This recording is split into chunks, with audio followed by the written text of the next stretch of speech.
নমস্কার, আমি নন্দিনী লাহিড়ী। আমি সাইকোলজি মেন্টর এক সহজ পাঠ। আজ আমরা তিনটে কেস নিয়ে আলোচনা করব। যে তিনজন ব্যক্তি দিনের অধিকাংশ সময় দুশ্চিন্তাগ্রস্ত অবস্থায় তাদের দিন যাপন করে এবং তাদের সেই লক্ষণগুলি কেমন, কেন তারা এই পরিস্থিতির শিকার এবং প্রতিদিনের জীবনযাপন করতে গেলে, ভালোভাবে জীবনযাপন করতে গেলে, এই পরিস্থিতি থেকে বেরোতে গেলে কি কি রেমিডিস প্রয়োজন, সে সম্পর্কে আমরা আলোচনা করব। প্রথম ব্যক্তি, তিনি একজন মধ্যবয়স্ক পুরুষ। তিনি একটি ভালো কর্পোরেট সেক্টরের সাথে কাজ করছে। তার লাইফের সাকসেস, কেরিয়ারের জায়গায় ভালো সাকসেস এসে গেছে, ভালো উপার্জন করে। তারপরেও তার একটা চাপা দুশ্চিন্তা, কিছু একটা যেন ভুল হয়ে যাবে এরকম একটা চিন্তা তার মধ্যে সর্বদা চলতে থাকে। সর্বদা যেন একটা গিল্ট ফিলিংস এর মধ্যে সে চলছে।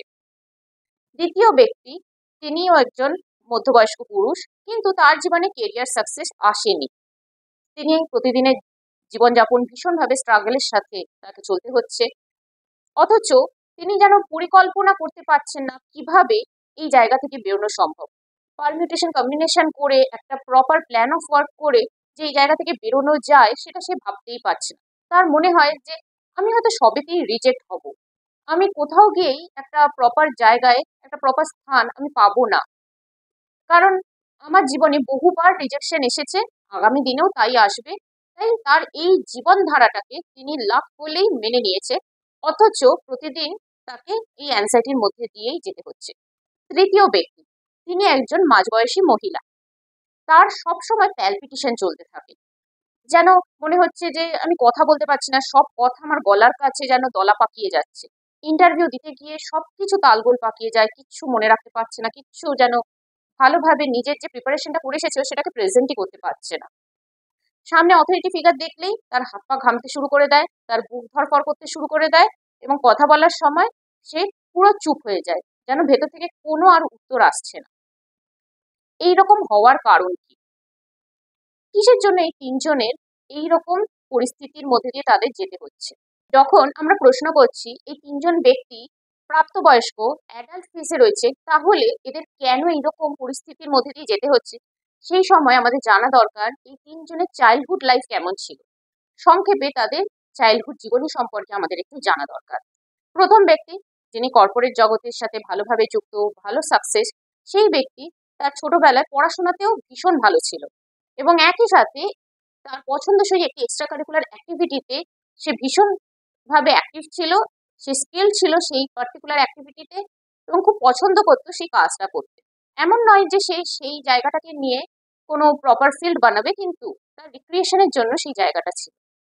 কিন্তু বাদ সাধলো বাবা মা এবং টিচার, তারা তাকে সবসময় বোঝাতে শুরু করলো যে এক্সট্রা কারিকুলার অ্যাক্টিভিটিতে যদি বেশি মনোযোগ দেওয়া হয় তাহলে সে ভবিষ্যৎ জীবনে কিছুই করতে পারবে না।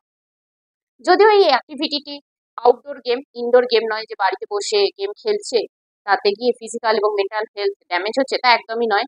কিন্তু তা সত্ত্বেও বাবা মা তাকে এটি বোঝাতে শুরু করলো। সবসময় তো একটা বাচ্চার পড়তে ভালো লাগে না, সে মাঝে মাঝেই ওই অ্যাক্টিভিটির সাথে কানেক্টেড হয়।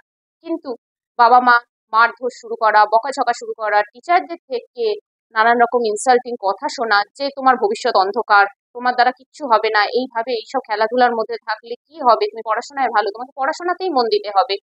বাবা মা টিচার এরা কেউ ভুল নয়, পড়াশোনায় মন দিতে হবে, প্রয়োজনীয়তা রয়েছে। কিন্তু তার সাথে এই ধরনের অ্যাক্টিভিটি গুলো আমাদের ভেতর থেকে একটা ফিল গুড অনুভূতি দেয়।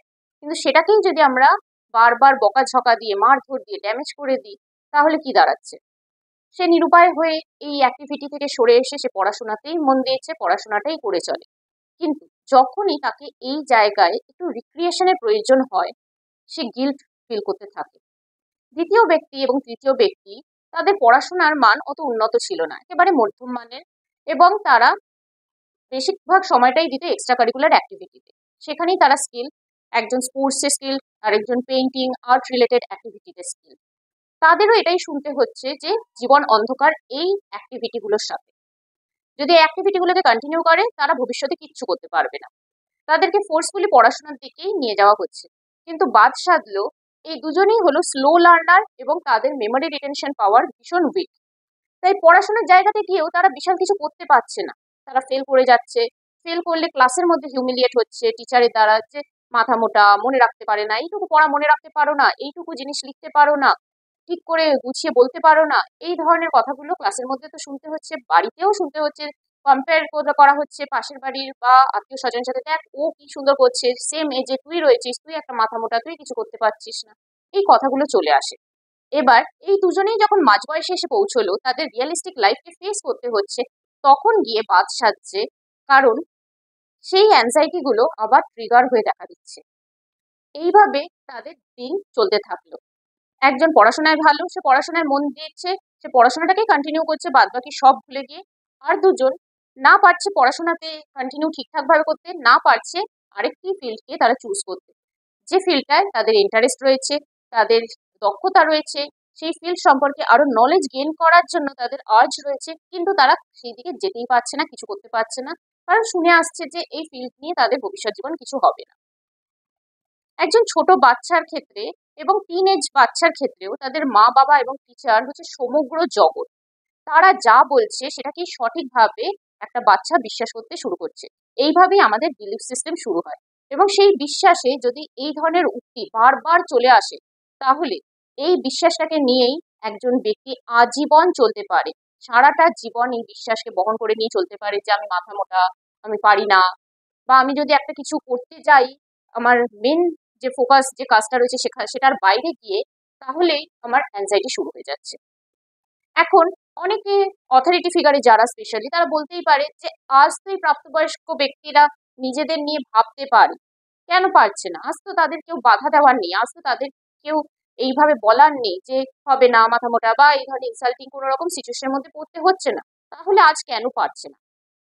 আজ কেন পারছে না এই প্রশ্ন যখন আমরা তুলি, তার আগে আমাদের বোঝা দরকার আমাদের ব্রেন কিভাবে কাজ করে।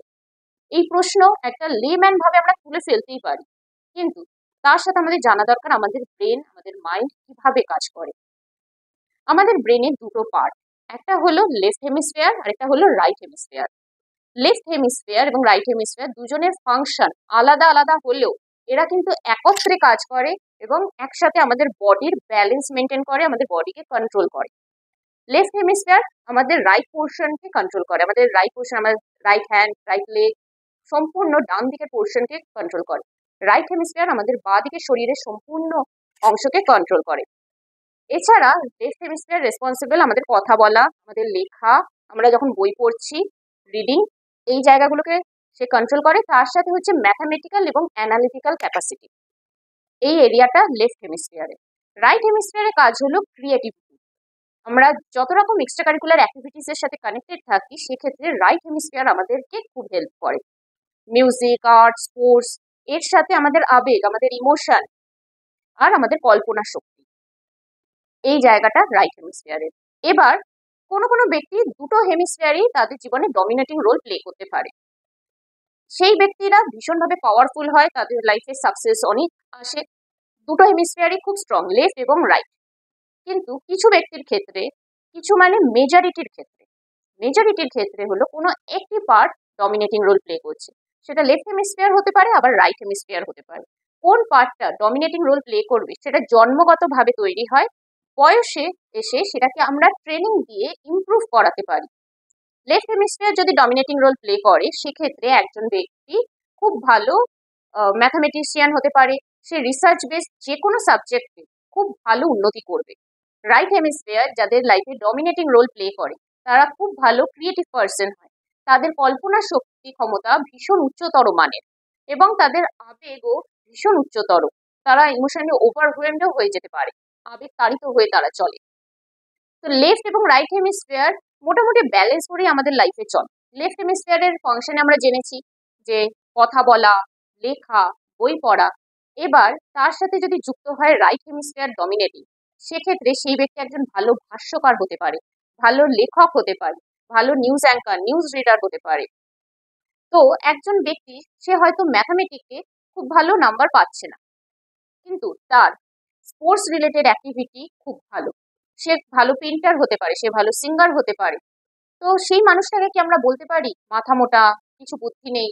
আমরা সেই সাবজেক্টেই নলেজ গেইন করব যে সাবজেক্টে আমাদের ইন্টারেস্ট রয়েছে, সেই সাবজেক্টেই আমরা প্ল্যান অফ ওয়ার্ক করব যে ভবিষ্যতে কিভাবে এখানে এগোনো যায়। কিন্তু যদি আমরা সেই ইন্টারেস্টের ফিল্ডটা না পাই এবং তার সাথে আমাদের জন্মগত সেই স্কিলটাও রয়েছে, তাও সেটা অ্যাপ্লিকেশনের জায়গা অবধি না পৌঁছয়, তাহলে আমাদের লাইফটা কেমন হবে? এই দ্বিতীয় এবং তৃতীয় ব্যক্তির এই দশায় তারা পৌঁছেছে। এবার প্রশ্ন হচ্ছে যে সত্যিই কি পাস্ট লাইফের ইম্প্যাক্ট আমাদের প্রেজেন্ট লাইফে পড়ে? আমরা বলতেই পারি এই দুই ব্যক্তি তো তারা ভালোভাবে পড়াশোনা করেনি, তারা ভালোভাবে বাবা মার কথা শোনেনি, তাই তাদের ভবিষ্যৎ জীবন তো অন্ধকার হবেই, তারা তো দুশ্চিন্তার মধ্যে থাকবেই। কিন্তু প্রথম ব্যক্তিও তো এর মধ্যে রয়েছে দুশ্চিন্তাগ্রস্ত অবস্থায়। কেন হচ্ছে? কারণ ট্রিগার হচ্ছে, সেই ছোটবেলার ইমোশন গুলো ট্রিগার হচ্ছে। এখন সেই জায়গাটা হয়তো পরিবর্তন হয়ে গেছে, সেখানে রিপ্লেস হয়ে গিয়ে অন্য কাজ আসছে, বাট ইমোশনটা সেম ভাবে ট্রিগার হচ্ছে। কিভাবে হচ্ছে? প্রথম ব্যক্তির ক্ষেত্রে সে যখনই এক্সট্রা কারিকুলার অ্যাক্টিভিটির মধ্যে যেত, তাকে যে মারধর খেতে হতো, বকাঝকা খেতে হতো, ইনসাল্টিং কথা শুনতে হতো, সেগুলো সবকিছুই তার ব্রেনে, তার সেল মেমোরিতে, তার সাবকনশিয়াস মাইন্ডে স্টোর হয়ে রয়েছে। এবং এখন যখন তাকে রিক্রিয়েশনের জন্য কিছু করতে হচ্ছে, বা সারাক্ষণ তো কাজ করতে ভালো লাগছে না, আরেকটা কিছুর মধ্যে সে ইনভলভ হতে চাইছে, তার মধ্যে গিল্ট তৈরি হচ্ছে, সেম ওই ইমোশনটা ট্রিগার করছে। দ্বিতীয় তৃতীয় ব্যক্তির ক্ষেত্রেও তাই। তারা কোনোদিন প্ল্যান অফ ওয়ার্ক করেনি, তারা সিদ্ধান্ত নেয়নি, কারণ তাদের তো ওই সাবজেক্টগুলো পছন্দ নয়। তারা তো কোনো রকম ভাবে একটা জাস্ট তৈরি করে পরীক্ষায় বসতো, তাতে ফেল করতো, কোনোভাবে পাশ করতো। তাই তাদের মধ্যে সেই ক্ষমতাটাই জন্মায়নি যে আমি কি পারি, আমি যেটা পারি, যেটা জানি, সেটা তো আমাকে করতে দেওয়া হয়। তাহলে এখন আমি কি পারি? আজ তো ওই পড়াশোনার জায়গা রিপ্লেস হয়ে বাস্তব জগৎ এসেছে। এবার বাস্তব জগতে চলতে গেলে যে যে কাজগুলো প্ল্যান অফ ওয়ার্ক করা দরকার, সেটা তো অভ্যেসই তৈরি হয়নি ছোট থেকে, করানোই হয়। এবার বাবা মা কি বকবে না? হ্যাঁ, নিশ্চয়ই বকবে, নিশ্চয়ই ভুল করলে তাকে শাসন করবে। কিন্তু বাবা মা যদি জোর করে একটা অন্য পথে ঠেলে দেয়, যে পথটা সম্পর্কে এই দ্বিতীয় এবং তৃতীয় ব্যক্তির কোনো রকম ইন্টারেস্ট আইডিয়া নেই, আর না ইন্টারেস্ট গেন করার জন্য কোনো রকম আর্জ রয়েছে, সেক্ষেত্রে কি করা যাবে? সেক্ষেত্রে এই মাঝ বয়সে এসে এই ভুলগুলো আবার রিপিট হবে। তারা যখনই ডিসিশন নিতে যাবে, তাদের অ্যাংজাইটি বেড়ে যাবে। আমি কি পারবো? আমাকে তো গরু গবেট বলা হয়েছিল, আমার তো মাথা মোটা বলা হয়েছিল, আমি তো মনে রাখতে পারি না, আমার দ্বারা কি সম্ভব? এই প্রশ্নগুলো তাদের মধ্যে জাগবে। আমরা প্রত্যেকে ইউনিক, আমাদের নিজস্ব নিজস্ব প্রত্যেকের আলাদা আলাদা ক্ষমতা রয়েছে, এবং সেই ক্ষমতাকে আইডেন্টিফাই করে যথাযথভাবে পরিচালনার কাজ হচ্ছে আমাদের বাবা মা এবং টিচারদের। এবং সেটা যদি কোনো কারণে না হয়, তাহলে প্রাপ্তবয়স্কতে এসেও সমস্যায় পড়তে হবে। আর সেটা যদি যথাযথভাবে পালন হয়ে যায়, তাহলে এই সন্তান যখন প্রাপ্তবয়স্ক স্তরে যাবে, তখন তার ডিসিশন নেওয়ার সময় সে সিচুয়েশনকে ইভ্যালুয়েট করবে, পারমিউটেশন কম্বিনেশন করে দেখার চেষ্টা করবে। যেখানেই আটকাবে, হার্ডেল তো আসবেই। হার্ডেল আসা মানেই গিভ আপ করে নেওয়া নয়, হার্ডেল আসা মানেই অ্যাংজাইটি তৈরি হয়ে যাওয়া নয়, আমি কিভাবে পারবো, হ্যাঁ আমি পারবো, আমার এই এই ক্ষমতাগুলো রয়েছে, দেখি তো এইভাবে অ্যাপ্লাই করে হয় কিনা। এটা ভাবে যদি না হয়, তাহলে আর কি কি ভাবে হতে পারে তার সম্পর্কে জ্ঞান অর্জন করার চেষ্টা করবে। এইভাবে তারা সাহসের সাথে ভবিষ্যৎ জীবনে এগোতে থাকবে। এখন চাইল্ডহুড লাইফের এক্সপিরিয়েন্স কিভাবে অ্যাডাল্টহুড লাইফের মধ্যে পড়ে, তা সম্পর্কে একটু সংক্ষেপে জানবো, যে আমাদের ব্রেন এবং মাইন্ড কিভাবে কাজ করে। মেজরিটি 80 to 90% কাজ আমাদের সাবকনশিয়াস এবং আনকনশিয়াস মাইন্ড করে। ছোট থেকে আমরা যা শিখছি, যেভাবে দেখছি জীবনকে, আমাদের বাবা মারা যেভাবে জীবন দর্শন করছে, যেভাবে তারা রিয়াক্ট করছে, যেভাবে তাদের ইমোশনটা চ্যানেলাইজ হচ্ছে, সবকিছু আমাদের সাবকনশিয়াস মাইন্ডে স্টোর হয়ে থাকছে। আমাদের সাবকনশিয়াস মাইন্ড হলো একটা রিজার্ভারের মতো, সেখানে আমাদের সব ইমোশন, সব মেমোরি স্টোর হতে হতে চলে। এবার আরেকটা পার্ট হলো ব্রেনের অ্যামিগডালা, যাকে বলা হয় সেন্টার অফ ইমোশন। এবং কোন ইমোশনটা পজিটিভ, কোন ইমোশনটা নেগেটিভ, সেটা আইডেন্টিফাই করতেও অ্যামিগডালা আমাদের হেল্প করে। তার সাথে থাকে হিপোক্যাম্পাস, হাইপোথ্যালামাস, লিম্বিক সিস্টেম। একটা ছোট বাচ্চার কনক্রিট থট প্রসেস স্টার্ট হয় 7 থেকে 8 বছর বয়সের মধ্যে। তখন থেকে সে কিন্তু ডিকোড করতে পারে কোনটার কি মানে, কে আমায় কি বলছে, এবং সেটা তার টোনালিটি, তার বডি ল্যাঙ্গুয়েজ, জেস্চার, পশ্চার সবকিছু সে কিন্তু এবার বুঝতে পারে খুব ভালোভাবে। এই বয়স থেকেই শুরু হয় তার যে যে জায়গায় স্কিল রয়েছে সেটাকে শো অফ করার। এই 7-8 বছর বয়স থেকে 18 বছর টিনেজ পিরিয়ড, এই স্কুল লাইফটাতে সে যদি সম্পূর্ণ সময় শুনতে শুনতে বড় হয় যে সে একটা মাথা মোটা, সে একটা তার কিছুই মনে রাখতে পারে না, তার মাথায় কিছুই থাকে না, সে একটা গরু হবে, বা আরেকজনের থেকে শুনতে হচ্ছে যে সে পড়াশোনায় ভালো, কিন্তু অন্য কোনো দিকে গেলেই তার ভবিষ্যৎ অন্ধকার, ভবিষ্যতে কিছু করতে পারবে না, ভবিষ্যৎ একেবারে গোল্লায় যাবে, তুমি একেবারে জীবনে ভরাডুবিতে পড়ে যাবে, এই ধরনের কথা 10 বছর ধরে, 12 বছর ধরে শুনে যেতে হচ্ছে। সেখানে এই ইমোশন গুলো সবটা লং টার্ম মেমোরিতে স্টোর হয়ে যাচ্ছে আমাদের মাইন্ডের মধ্যে। যা লং টার্ম মেমোরিতে স্টোর হয়ে যায়, তা আমাদের আনকনশিয়াস সাবকনশিয়াসে থেকে যায় এবং আমাদের ব্রেনের মধ্যে এই অ্যামিগডালা, হিপোক্যাম্পাস এই দুটো পার্টেও থেকে যায়। হিপোক্যাম্পাসের কাজ হচ্ছে সেগুলোকে স্টোর করে রাখা এবং যথাসময়ে সাপ্লাই দেওয়া, কারণ সেই সমস্ত ইভেন্টগুলোকে খুব সযত্নে সাজিয়ে সাজিয়ে সেখানে স্টোর করে রাখে।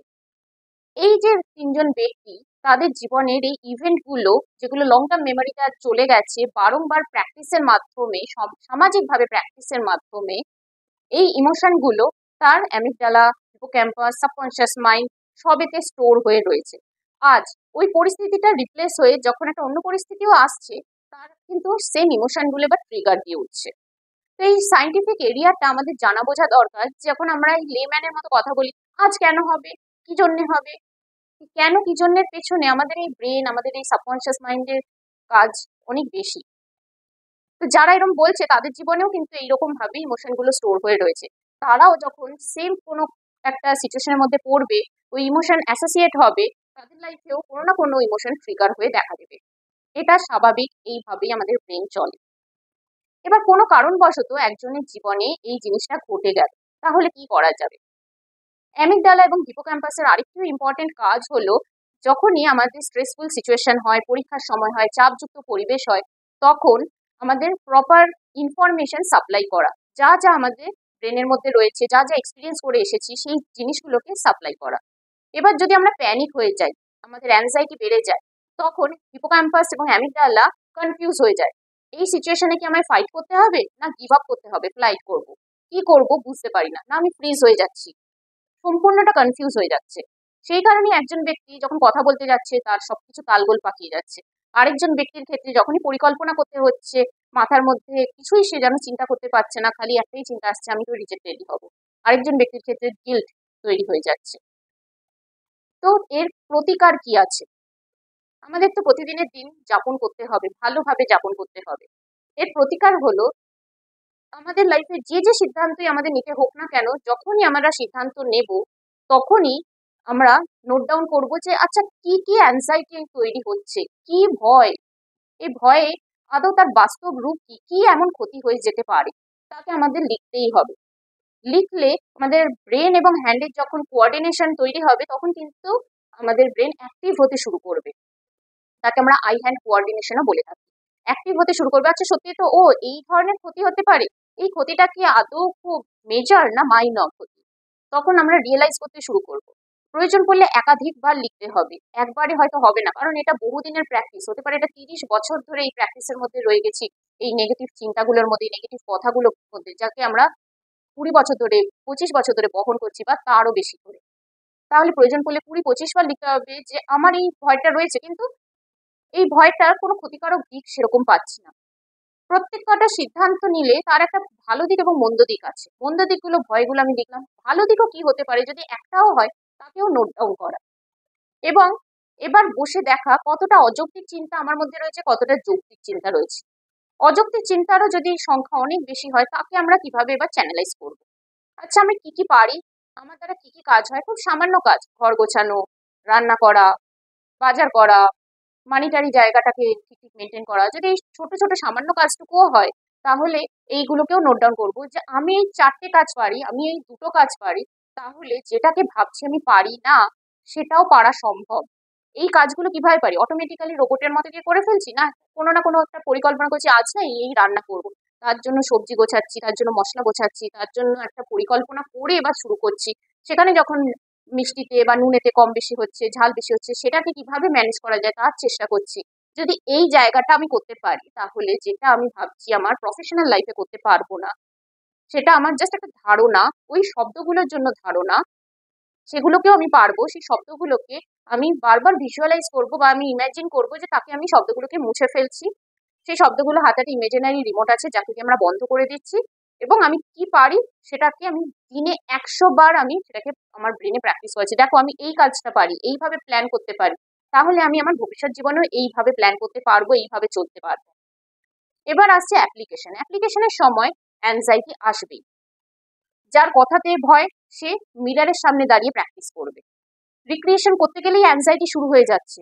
আমি কাজের মধ্যে একটুও যদি বিশ্রাম নিতে যাই, আমার গিল্ট ফিলিং হয়ে যাচ্ছে যে আমার দ্বারা ভুল হয়ে যাবে। এই চিন্তাগুলো যখনই আসছে, তখন নিজেকে এটা বলানো বা এখন আমাদের হাতে গুগল আছে, গুগলে দেখা আছে আমি কি কোন রিক্রিয়েশনটা করতে যাচ্ছি, তার বেনিফিটস কি আছে। ঠিক যেমন ভাবে বললাম, আমি কি পারি সেটাকে দিনে 100 বার 100 বারেরও অধিক ব্রেনকে কনভিন্স করানো, বারবার পড়া, বারবার নিজের মধ্যে রিড, মাইন্ডের মধ্যে রিড করা যে আমি এইগুলো পারি, এইভাবে প্ল্যান করছি, এইভাবে এগোচ্ছি, যা লিখেছি সেটাকে বারবার রিড করা এবং ব্রেনের মধ্যেও সেটাকে আউড়ে যাওয়া। ঠিক সেইভাবে রিক্রিয়েশন বা আমি বিশ্রাম নিলে আমার কি কি হেলথ বেনিফিট হবে, মাইন্ড এবং ফিজিক্যাল হেলথ বোধ, সেটাকে বারবার নিজের মধ্যে প্র্যাকটিস করা। যে রিক্রিয়েশন কোনো ভুল কাজ নয়, কাজের মধ্যে 10 মিনিট ফাঁকি দেওয়া কোনো ভুল কাজ নয়। আমি তো কাজের 90% করেই রেখেছি, 10 মিনিট একটু ব্রেক নিচ্ছি, তারপর আবার করব। সেই ব্রেকটা কোনো ভুল নয়, সেই ব্রেকটা আমার ফিজিক্যাল এবং মেন্টাল হেলথের জন্য প্রয়োজন। যখন এই প্রয়োজনীয়তাটাকে বারবার আমি আওড়াবো নিজের মাথার মধ্যে, প্র্যাকটিস করব, আমার ব্রেন কনভিন্স হতে শুরু করবে। এটা প্রথম 10 দিনে হবে না, প্রথম 10 দিনে হবে না, প্রথম 1 মাসে হবে না, কিন্তু যদি প্র্যাকটিস করতে থাকি, প্রথম 1 মাসে কি আমরা যারা যারা সাঁতার শিখেছি খুব ভালো সাঁতারু হয়ে উঠেছি? আমাদের একটা প্রলং টাইম লেগেছে, কারো ক্ষেত্রে 4 মাস, কারো ক্ষেত্রে 6 মাস, কারো ক্ষেত্রে 1.5-2 বছর হতে পারে। এই 3জন ব্যক্তির ক্ষেত্রেও 1.5-2 বছর সময় দিতে হবে। কিন্তু যদি আজ থেকে সময় না দিই, এই কাজগুলো না করি, তাহলে তো আগামী দিনে এই জিনিসটা চলতেই থাকবে। অ্যাটলিস্ট 2 বছর বাদে গিয়ে তো আমার লাইফটা বেটার হবে, অ্যাটলিস্ট 6 মাস বাদে গিয়ে তো আমার লাইফটা আরেকটু ইমপ্রুভ করবে। এবং এই পরিস্থিতির মধ্যে যখনই অ্যাংজাইটি আসবে, আসতে বাধ্য, কারণ সেটাও প্র্যাকটিস মোডে চলে গেছে।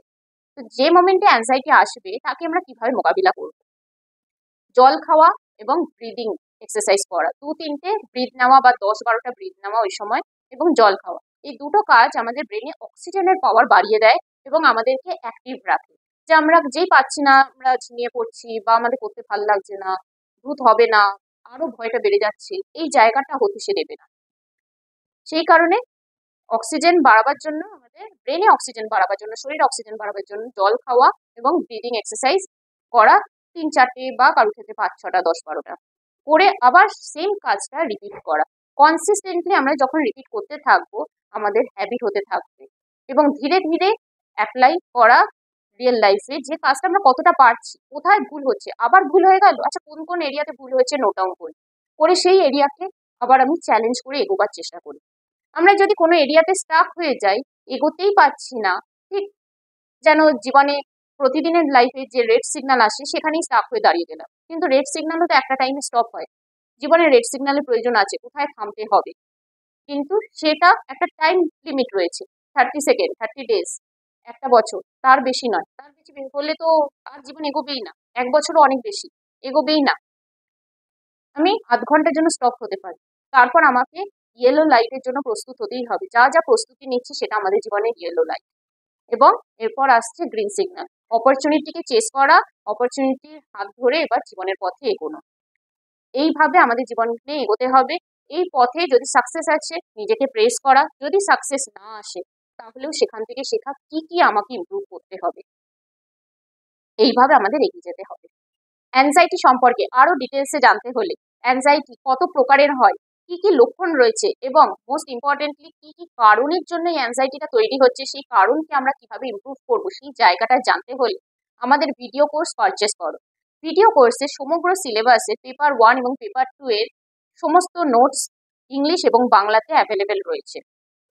এছাড়া তোমরা আমাদের লাইভ ক্লাসও অ্যাটেন্ড করতে পারো। এখানে যে কন্ট্যাক্ট নাম্বার রয়েছে সেই কন্ট্যাক্ট নাম্বারে যোগাযোগ করো ভিডিও কোর্স পারচেস করার জন্য এবং লাইভ ক্লাস অ্যাটেন্ড করার জন্য।